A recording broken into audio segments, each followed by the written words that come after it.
I mean, imagine right now that every time you lose your temper in traffic, a red light starts flashing in some intergalactic control room. Oh, yeah.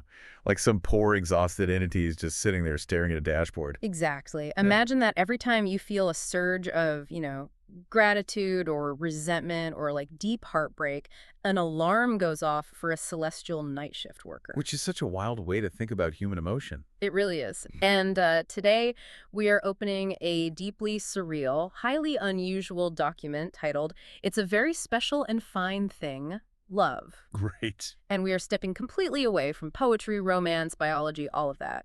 Our mission for this deep dive is to look at human history from the perspective of an overarching cosmic observer. Yeah, we're essentially reviewing the system logs of a universe-wide IT department that's tasked with monitoring humanity's emotional output. Which is just a crazy concept. It is a remarkable and incredibly jarring framing. I mean, the text we're analyzing, it doesn't treat love as a fleeting feeling or some chemical reaction in the brain. It treats love as a universal, measurable, and highly volatile flow of energy. A literal energy source. Yes, we are exploring this administrative perspective on the cosmos, where, our varying human capacities to process this energy are either fueling the universe as we know it, Or actively causing a catastrophic system failure, like threatening to tear the fabric of reality apart. exactly. It completely flips the script on how we talk about human connection. It really does. We're talking about a universe running on an energetic grid, and we are the hardware. Yeah, we are the nodes on the network. Right.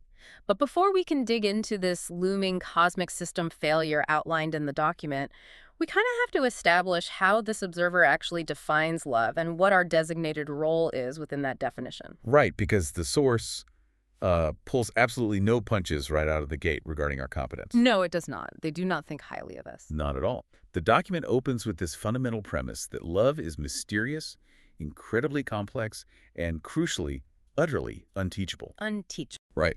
The Cosmic Observer notes that love is fleetingly unavailable for comment. And then they use this rather biting phrase. They state that its powers are currently, quote, in the clutches of idiots. Meaning us. Meaning humanity, yeah. We are attempting to wield an energy we cannot possibly comprehend. It's a humbling way to be introduced by our cosmic monitors, honestly, because we like to think of ourselves as the masters of our own emotional domain. Oh, absolutely. Yeah. But the observer completely rejects that notion. Yeah. They point out that we have these untrained voices and hands that sing and write about love constantly, Yeah. but we never truly grasp its fullness. Like we're just playing with a toy we don't understand. Exactly. We don't know its secrets or its hidden wisdom. The core argument here is that a force as complex as love just cannot be inspected, evaluated, or accurately measured by the humans experiencing it. Right. So, faced with this infinite, incomprehensible energy source, humans simply do what flawed systems do best. We patch it with a workaround. Of course we do. The text states we fill that void with an allocated and primordial range of emotions. I love that phrasing. Yeah, it's like we take an infinite frequency, force it through our primitive hardware, and slap a label on it. We just categorize these massive surges of energy into our basic primal urges, like anger, sadness, joy. Right, we shrink it down so our hardware doesn't panic. Okay, let's unpack this. Because if we are going to dive into this cosmic IT metaphor, we need to look at the document's most crucial and bizarre concept. Oh, the capacitors. Yes. The observer doesn't just call us idiots. They pivot into what sounds like literal electrical engineering. Yeah, it's a very sudden shift. They describe human beings as 8 billion capacitors. And they even provide a specific descending list of varying capacities. The text explicitly lists the numbers 24, 17, 13, 6, 3, 1. Yeah, and what's fascinating here is those numbers represent the central mechanic of this entire cosmic framework. How so? Well, if we picture an actual capacitor in a circuit board, its sole job is to store and release electrical energy to keep the current stable. Right, it regulates the flow. Exactly. In this document's metaphor, humanity is a massive, fluctuating electrical grid of 8 billion individual human capacitors. Wow. And the observer reconciles a major contradiction here.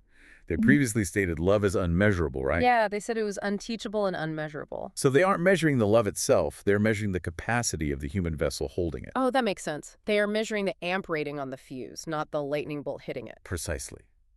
Capacity is the absolute central ingredient to experiencing love through our senses and emotions. Okay.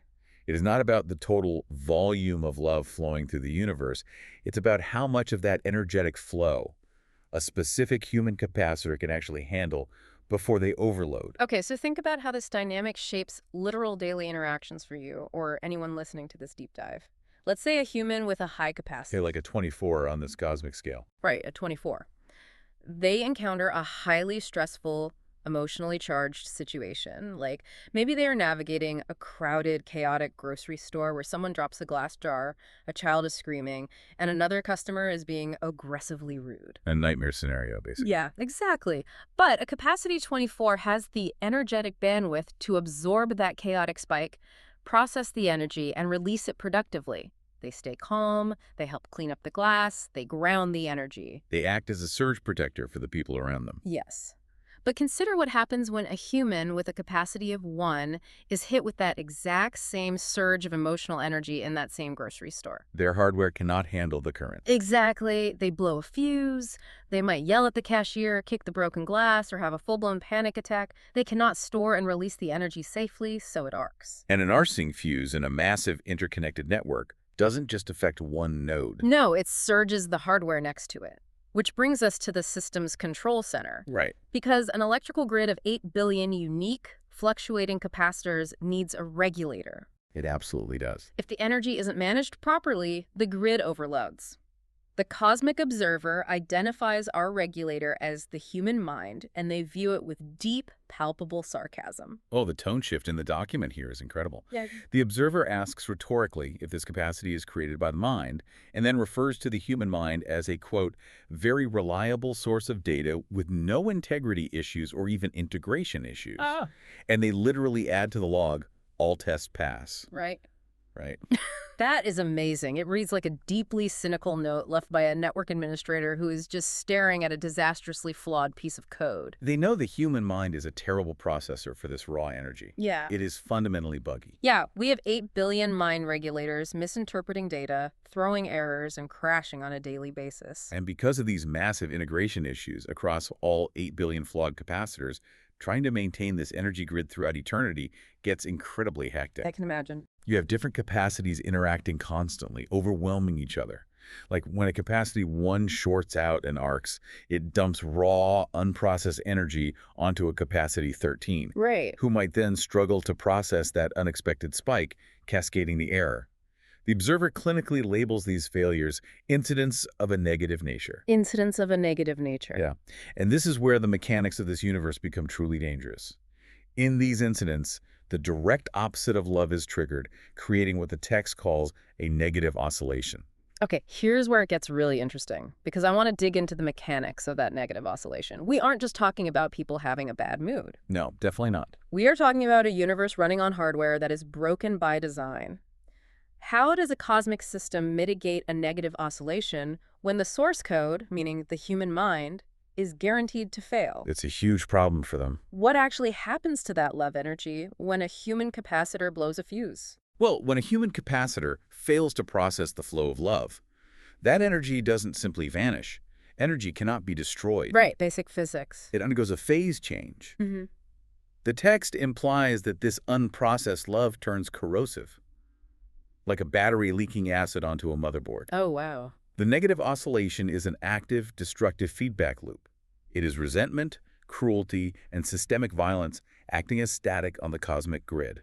And this static actively eats away at the foundational architecture of the universe. Yes. So a blown fuse in traffic isn't just a bad day, it is a literal microfracture in the fabric of reality. Exactly. The system is attempting to index a pure, infinite energy, but it relies on hardware that constantly leaks corrosive acid into the mainframe. And the observer makes it clear that this isn't just a static, manageable level of daily wear and tear. This buggy system has been building up pressure over an agonizingly long timeline. We are currently sitting at a critical, terrifying breaking point in universal history. The document provides a very specific timeline, noting that the capacity and the resulting negative oscillations have increased steadily over what they categorize as 5 lifetimes. Meaning we have survived 5 previous iterations or eras of this grid. Yes, but the text states that right now we are in the 6th lifetime. And the metrics in the sixth lifetime are catastrophic. It's getting worse. Much worse. In this current sixth lifetime, the negative oscillation has spiked exponentially.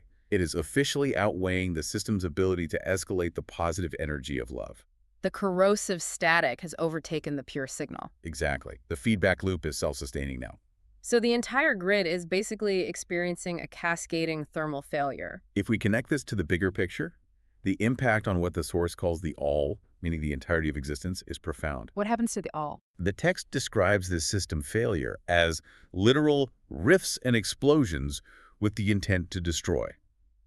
The corrosive energy generated by 8 billion failing capacitors is eating through the containment shielding of the universe itself. Okay, if we look at the sheer scale of that, Yeah. we are seeing how our individual, seemingly private inability to process emotional energy physically degrades the universe. Yeah. The rifts and explosions aren't metaphors for war or societal collapse. They're structural failures of reality. Caused by our limited mental capacities being overwhelmed by a force we were never equipped to handle. Right. And the text makes the administrative response to this incredibly explicit. The observer addresses some unseen higher authority in the logs and states, "You have authorized a go on the apocalypse." The apocalypse is officially greenlit. So what does this all mean? The system manager has reviewed the data, seen that the negative oscillations have breached the containment threshold, and decided the grid is beyond saving. Yes, the hardware is melting down and the software is fully corrupted. But what is the protocol for an authorized apocalypse in this cosmic IT department? Like, if the rifts are already tearing the universe apart, what kind of failsafe could the observer possibly deploy? They can't just unplug it and plug it back in. Well, because the cosmic grid is overloading to the point of absolute structural failure, the observer introduces their one and only extreme mitigation strategy. Okay. It is a system-wide override designed to outweigh the massive negative oscillation. The document labels this final protocol the love bomb. The love bomb. I mean, it sounds like an aggressively positive marketing campaign, not an apocalyptic failsafe. The terminology is deceptive, for sure, and the specifics are highly visceral. What are the specifics? The observer explains that deploying the love bomb requires the release of an entity, or perhaps a localized energetic force, simply designated as J. J. And the imagery used to describe the release of J is shockingly intense. It's entirely removed from the sterile IT language we've seen so far, right? Absolutely. The text states that when you release Love J, it fills every single crevice of the universe with pure, innocent lamb's blood. Wait, lamb's blood? Yes, this blood sours the whole place and makes the entire universe completely bacteria-free. Yeah. All while adding a unique, pervasive fragrance of sweet lilies. Okay, this raises an important question. We need to examine the actual cost of this mitigation. We are essentially talking about a catastrophic factory reset. The total systemic wipe. Right. They are flooding the overheating server rooms with a liquid coolant that smells like lilies but acts as a universal solvent. The lamb's blood sours the whole place and makes it bacteria-free. Right. In this metaphor, the bacteria is us. The 8 billion faulty capacitor. Yes, the source explicitly notes the side effect of this love bomb. Everything pretty much vanishes. It's a hard drive reformat on a cosmic scale. Exactly. I just struggle to see how the observer can classify this as a mitigation. If the only solution to a cascading grid failure is to drop a bomb that vaporizes the hardware and deletes all the data, is that really managing the system? It doesn't seem like it. It feels like a total surrender to mankind's flaws. Like the cosmic IT department is throwing their hands up, declaring the source code completely unfixable, and pouring bleach over the motherboard. It is a highly destructive form of salvation. Yeah. The sterilization of the universe to rid it of the corrosive negative oscillation. By wiping the system clean, they eliminate the rifts and explosions. Right. They save the all by deleting the parts causing the error. Sure. But, immediately after outlining this terrifying, sweet-smelling sterilization protocol, the document shifts gears in a way that is utterly brilliant. How so? We move from the apocalyptic destruction of reality straight into the deeply mundane corporate reality of the cosmic staff who are tasked with executing it. Oh, I love this part. We transition from the end of days into the cosmic break room. Exactly. The observer, speaking on behalf of the staff monitoring the grid, begins making formal administrative requests for the next universe. Assuming there is one. Right, assuming the higher power wills them to reboot the servers and start over. Yeah. They casually write, I and we perhaps put in a request to not repeat certain behavioral elements of mankind. The staff is suffering from profound systemic fatigue. They are exhausted by the user base. They note that every iteration, every new level just seems to get more unpalatable. Unpalatable. Yeah, the wickedness of man knows no bounds, and the staff is tired of monitoring the same predictable hardware failures. But it's the peek into the cosmic supply closet that truly grounds this document. The supply closet. Yes. The observer formally logs that they are currently checking, quote, quite low on forgiveness water. Unbelievable. And they follow that up by noting that sin seems to be overflowing with the recent rains. Quite low on forgiveness water. I love how that scales down the concept of divine grace into a depleted office supply. It's so mundane. Like someone walked into the celestial server room to fill their cup, shook the jug, and realized there's only a few drops left. The grid is melting down, the capacitors are sparking, and the staff doesn't even have enough forgiveness water to cool the system down. It perfectly captures the operational reality of managing a flawed system. They aren't operating out of malice or vengeance. They are operating out of entirely depleted resources. Right. And the final line of the source text cements this tone perfectly. Oh, the sign-off. Yeah, the observer requests the deployment of the love bomb with the sign-off. Release him so we can all go home and have some supper. I mean, it grounds the literal end of the universe in middle management exhaustion. These aren't angry gods hurling lightning bolts from a mountain atop. No, not at all. They are tired night shift workers staring at a wall of blinking red error lights. The 8 billion capacitors are generating so much negative oscillation that reality is fracturing. And the staff just wants to initiate the factory reset so they can finally clock out and eat dinner. It's a brilliant juxtaposition. When the forgiveness water runs dry and the human hardware continues to generate catastrophic static, the apocalypse isn't a grand, dramatic battle of good and evil. No. It is simply the only logical administrative step left to take. A systemic reboot to clear the errors. Well, we have covered some truly massive, surreal, conceptual ground today. We really have. We started with the premise of love, not as a feeling, but as an unteachable, volatile energy source. We explored the mechanics of human beings acting as 8 billion varying capacitors, trying to process an infinite current through the profoundly buggy hardware of the human mind. Which never goes well. Never. We tracked how our blown fuses and unprocessed emotions create corrosive negative oscillations, leading to a sixth lifetime crisis that is physically tearing rifts in the universe. Right. We examined the terrifying lamb's blood factory reset known as the love bomb, and finally, we ended up in a cosmic break room with the staff entirely out of forgiveness water, just hoping to go home for supper. And this framework brings the entirety of the cosmos right back down to you, the listener. Yeah. Because in this model, you are an active node on that grid.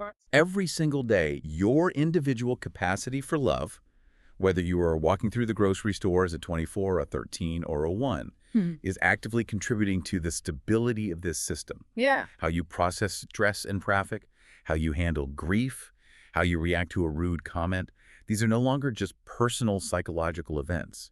In the context of this document, they are the very mechanisms that either ground the universe's energy or trigger the corrosive negative oscillations that deplete the final drops of the cosmic supply of forgiveness water. It makes every minor interaction feel incredibly weighty. The way you handle a drop jar of pickles might be the difference between grid stability and a system crash. It really might. Which leaves me with one final lingering thought for you to chew on after you finish this deep dive. Let's hear it. If our capacity for love is tracked like energy on a massive cosmic grid, Right. and our current sixth lifetime is overloading the servers to the point of requiring a total lamb's blood reset, what if the apocalypse isn't a fiery, singular future doom that we're barreling toward? What if it's simply the natural cyclical burnout of human empathy? A blown fuse on a cosmic scale that, according to the system's own logs, we've already somehow survived 5 times before.